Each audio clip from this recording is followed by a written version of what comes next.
We're talking about everything from confetti and streamers to flying performers to even pyrotechnics.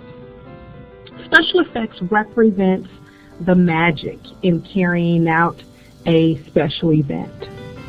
However, with this comes some very serious responsibility. What do I mean by that? Is that there are so many things that could possibly go wrong, unfortunately, when you use special effects. When you get a minute, please be sure to Google Great White Disaster in Rhode Island for a real-life scenario of what could go wrong when you use special effects. It's about a situation where a heavy metal band, Great White, used them in their presentation or in their show at a nightclub in Rhode Island. Very, very unfortunate situation. That's why it's so very important to know the rules when it comes to using pyrotechnics. So here's rule number 1. All stakeholders must know that special effects are going to be used at this particular event.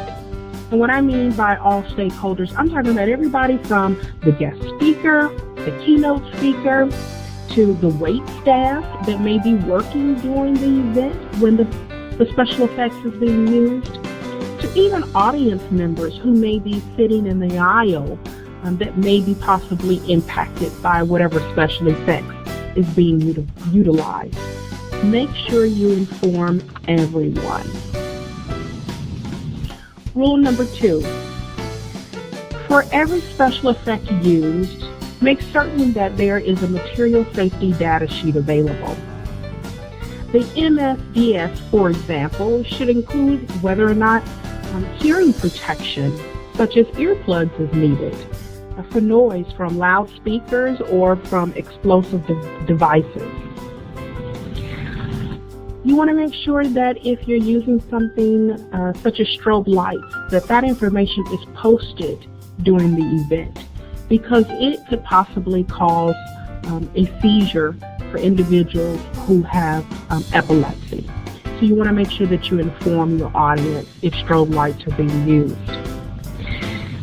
Be sure to make every stakeholder that's involved in the event aware that MSDS are available, and they also need to know where the material safety data sheets are located in case they do need that information.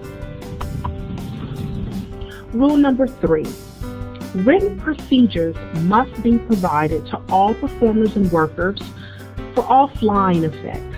They need to be aware that something may be flying by their heads, so they need to be prepared for it. Rule number 4. Make certain that a comfortable temperature is maintained for the venue and that there is adequate intake of clean outside air. Using smoke machines and things of that nature, you want to make sure that there is a constant flow of clean air coming in so that no one is choked by the smell. So clean air is very, very important in maintaining a proper temperature.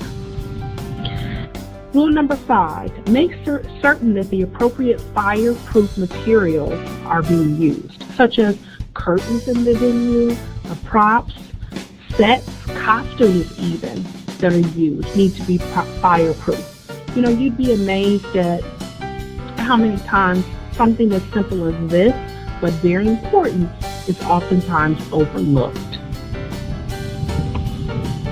Rule number 6, conduct the proper risk assessment so that the risks are identified and dealt with prior to the event.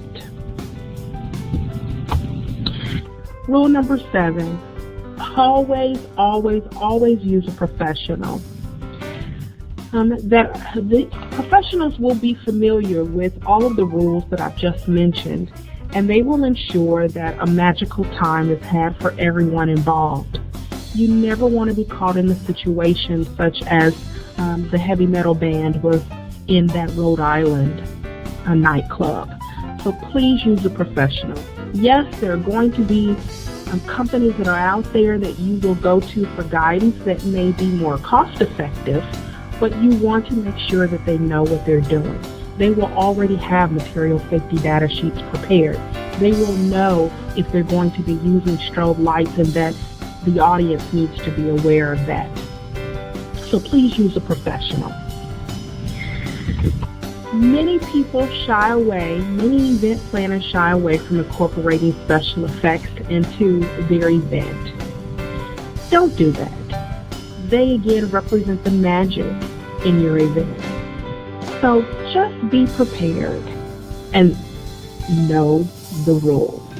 Thank you so very much for listening to this lesson spotlight on special effects. Thank you.